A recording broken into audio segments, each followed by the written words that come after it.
بہار کا موسم آیا، رب کو راضی کرنا ہے، رمضانوں میں نیکی کر کے دامن اپنا بھرنا ہے۔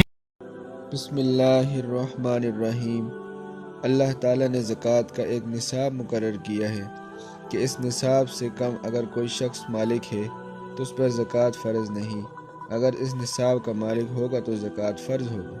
وہ نصاب یہ ہے کہ 52.5 تولہ چاندی یا 7.5 تولہ سونا یا سامان تجارت یا اتنی نقدی جس کے پاس ہو تو وہ صاحب نصاب کہا جائے گا۔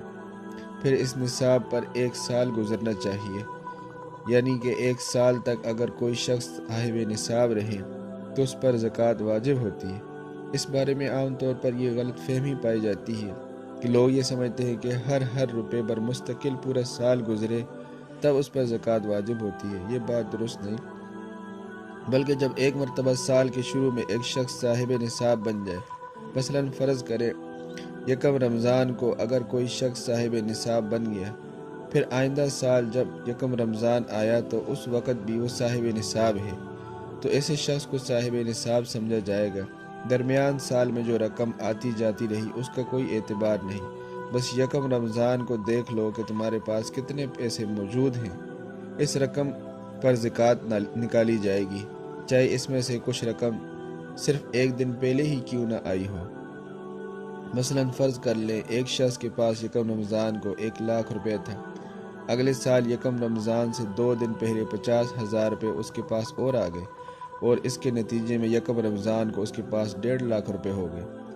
اب اس 1.5 لاکھ روپے پر زکوٰۃ فرض ہوگی۔ یہ نہیں کہا جائے گا کہ اس میں سے 50,000 تو 2 دن پہلے ہی آئے اور اس پر سال بھی نہیں گزرا، لہٰذا اس پر زکوٰۃ نہ ہونی چاہیے۔